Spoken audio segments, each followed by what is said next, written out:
মানুষ ভুল করে, ভুল শোধরায়, জানো তো। তবে ছোট্ট ছোট্ট ভুল কিছু সময় আমাদেরকে অনেক কিছু শিখিয়ে দেয়। তবে শেখার মানে এই নয় যে আমাকে সবসময়ই বড়দের কাছ থেকেই সব কিছু শিখতে হবে। কিছু কিছু শিক্ষা কিন্তু ছোটদের কাছ থেকেও নেওয়া যায়। যাই হোক, এই বিষয়ে অনেক কথা হবে। তার আগে আমি আমার নিজের পরিচয়টা দিয়ে নিই। নমস্কার, আমি রিমি, নদিয়া জেলার প্রত্যন্ত ছোট এবং সুন্দর একটি গ্রামের সাধারণ গৃহবধূ। যাই হোক, আমার চ্যানেল রিমি সুজিত কাপল ব্লগের আরও একটি নতুন ভিডিওতে তোমাদের সবাইকে অনেক অনেক স্বাগত জানিয়ে আজকের ভিডিওটি শুরু করছি। কেমন আছো সবাই? আশা করছি সবাই খুব ভালো আছো, আর আমরাও মোটামুটি ভালো আছি গো। হ্যাঁ, আজকে আমার পরিচয়টা পরিবর্তন করার কারণ কি সেটা অবশ্যই কিন্তু তোমাদের সাথে শেয়ার করব। তবে ভিডিওটি দেখতে দেখতে আর তোমাদের সাথে অনেক গল্প করতে করতে, যাই হোক, সচরাচর প্রত্যেক দিনের মতো ইদানিং কিন্তু কয়েকটা দিন আমার ভোর 5:30টায় ওঠা হয় না। ঘুমোতে ঘুমোতে তো 12:30টা বাজছে। এই জন্য উঠতেও কিন্তু অনেকটা বেলা হয়ে যায়। ঘুম থেকে উঠেই কিন্তু আগে আমার বাসি কাজকর্ম সেরে নিয়েছি। ওদিক থেকে ঘরটাকে ঝাড় দিয়ে নিয়েছি, সিঁড়িটাকেও মুছে নিয়েছি, ঝাড় দিয়ে নিয়েছি। আর তারপর এই যে চলে এসেছি টেবিলটার কাছে। টেবিলটা তো আগে থেকেই বার করে রেখেছিলাম, আর বরকে এখন একটু দিয়ে দিচ্ছি ওষুধ। যেহেতু এখনও পর্যন্ত ওর ওষুধ চলে, সেই জন্য ওষুধের এই ডিপার্টমেন্টের দায়িত্বটাও কিন্তু আমাকেই নিতে হয়েছে। সংসারের সমস্ত কাজকর্ম থেকে শুরু করে বাচ্চা সামলানো, ওদিকে আমার বরকে সামলানো থেকে শুরু করে ওষুধের ডিপার্টমেন্ট, এই সমস্ত A to Z দায়িত্ব কিন্তু এখন আমার। তবে আর বেশি দিন নয়, হয়তো সপ্তাহখানেকের মতনই আমার বরের ছুটিটা আছে। তারপর যখন সে চলে যাবে, আমি কিন্তু আবার আমার নিজস্ব রুটিন আর একঘেয়ে জীবনযাপনে ব্যস্ত হয়ে যাব। আবার আমাকে তাকে ছাড়া জীবনযাপন করতে হবে। দিনগুলো একঘেয়ে কাটবে ঠিকই, তবে প্রিয় মানুষটা তো সুস্থ হয়ে যাবে, তাই না? আবার সে সেই আগের মতো স্বাভাবিক জীবনযাপন করবে। এর থেকে বড় আনন্দের তো আমার কাছে আর কিছুই নেই, তাই না বলো? তো যাই হোক, ওদিক থেকে বরকে কিন্তু ওষুধটুকু খাইয়ে দিয়ে, তাকে ব্রাশ কলগেট দিয়ে, তার টেবিলে জল টল দিয়ে, তারপর সোজা চলে এলাম আমার এই গাছগুলোকে জল দিতে। গাছগুলো কিন্তু বেশ সুন্দর হয়ে উঠেছে। সবচেয়ে বেশি সুন্দর লাগে কিন্তু আমার ওই সাদা ফুল গাছ দুটোকে, জানো। আর মানি প্ল্যান্ট আর ওই রঙ্গন আর অ্যাডেনিয়াম, এগুলোকেও তো যত্ন করে বড় করার চেষ্টা করেছিলাম, কিন্তু ছাগলের সব কটার মাথা মুড়ে খেয়ে নিয়েছে। আদতেও জানি না যে সেগুলোর কি অবস্থা হবে। ওদিক থেকে চলে এলাম রান্নাঘরের দিকে। কেন কি, গ্যাসটাকেও তো পরিষ্কার করতে হবে। সেই গতকালকে রান্না করা হয়েছে, তারপরে তার পরিষ্কার পরিচ্ছন্ন করা হয়নি। আসলে সব কাজ সেরে আবার এই রান্নাঘরে ঢুকতে খুব একটা ভালো লাগে না, জানো তো। দিন শেষে না একটা আলিস্যি কাজ করে, আর সেই জন্য পরের দিন সকালে তাড়াহুড়ো করে কিন্তু গ্যাসটাকে মুছতে হয়। আবার কোনো দিন যখন দেখা যায় যে কাজে আলিস্যি লাগছে না, তখন রাত্রেবেলাতেই গ্যাসটাকে আবার মুছে ফেলি। ওদিক থেকে আগের দিনকে যখন বরকে নিয়ে ডক্টরের কাছে গেছিলাম, তখনই আমার ছেলের খাবারগুলো তো বাজার করে নিয়ে এসেছিলাম, সেগুলো আর কন্টেনারে ভরা হয়নি। আজকে যখন সময় পেয়েছি, হাতে একটু সময় আছে, চাটুকু ওদিকে বসিয়ে দিয়ে এই যে বিস্কুটটা, তারপর হচ্ছে চকোস, এগুলো সমস্তই কিন্তু ভেবেছি কৌটোর মধ্যে ভরে নেব। আর আজকে ছেলের জন্য আর হরলিক্স বিস্কুট আনিনি।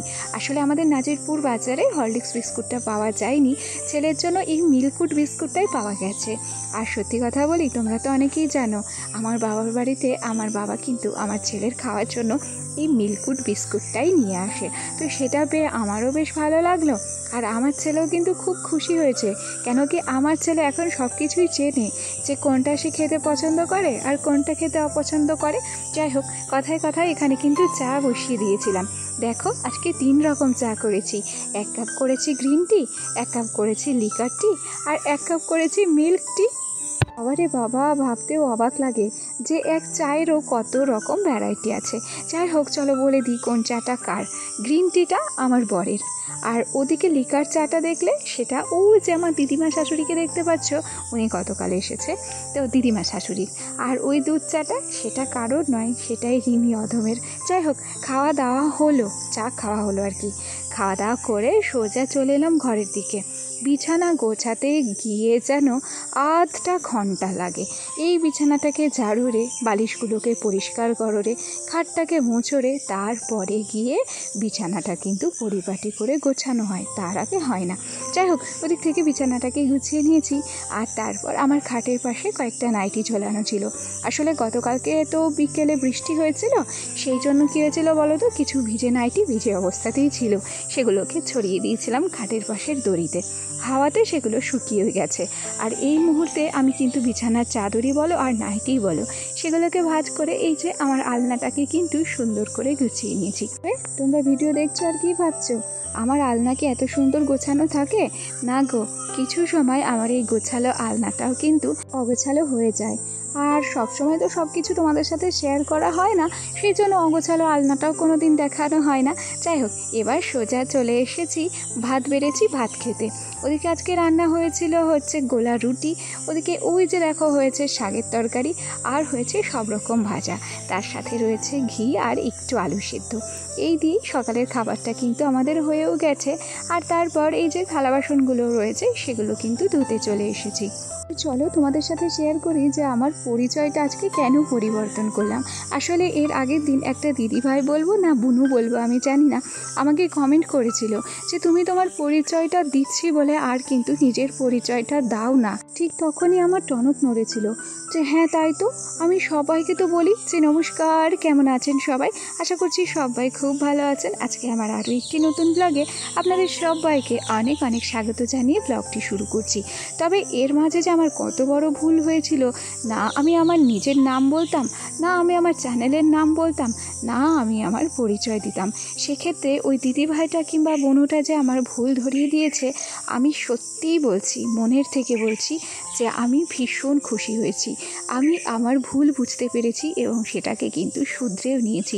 এর থেকে বড় চাওয়া আর এর থেকে বড় পাওয়া আর কিন্তু কোনো কিছুই হয় না, জানো তো।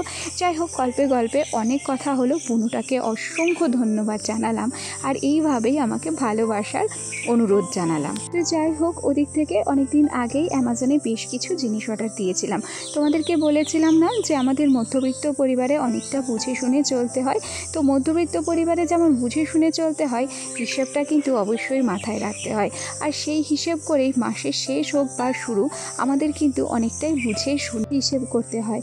আর তারপর সঞ্চয়ের খাতায় কিন্তু ভবিষ্যতের জন্য সঞ্চয় করতে হয়। আর আমাদের সঞ্চয়টা কিন্তু কখনোই আমরা নিজের জন্য করি না, আমাদের ছেলে মেয়ে, আমাদের সন্তানের জন্যই হয়তো করে থাকি, তাই না বলো? তো যাই হোক, স্বামীর যেমন ইনকাম তাদের খরচ কিন্তু ঠিক সেই রকমই। তবে তার মধ্যেও বুঝে শুনে খরচ করে অনেকটা সঞ্চয় করাটাই কিন্তু আমাদের মতো সাধারণ মধ্যবিত্ত গৃহিণীদের মূল কাজ, তাই না? তো স্বামীর ইনকাম যেমনই হোক, যার যেমন ইনকাম সে কিন্তু সেইভাবেই হিসেব করে ব্যয় করে, তাই না? দেখো, এখানে আমি কাউকে কিন্তু ছোট করছি না, তবে একটা স্বাভাবিক হিসেব বোঝাতে চাইছি। যার স্বামী দিনমজুর সে কিন্তু তার আয় বুঝেই ব্যয় করার চেষ্টা করে। আবার যার স্বামীরা ধরো ব্যবসা করে কিংবা চাকরি বাকরি করে, তাদের আয় ব্যয়ের হিসাবটা কিন্তু তাদের স্বাদ এবং সাধ্য অনুযায়ী হয়ে থাকে। তো যাই হোক, এর মধ্যে যদি কোনো ভুল ত্রুটি করে থাকি তাহলে অবশ্যই নিজের পরিবারের একজন সদস্য হিসেবে মাফ করে দিও। ওদিক থেকে সমস্ত কাজ কিন্তু কমপ্লিটও হয়ে গেছে তোমাদের সাথে গল্প করতে করতে। আর এদিকে ঘন কালো মেঘ দেখো কেমন সেজেছে। যাই হোক, আমার আজকের ভিডিওটি তোমাদের কেমন লাগলো কমেন্ট করে জানাতে ভুলো না। তাহলে চলো আজ আসি, কাল আবার দেখা হবে নতুন ভিডিও নিয়ে। সবাই ভালো থেকো, টাটা।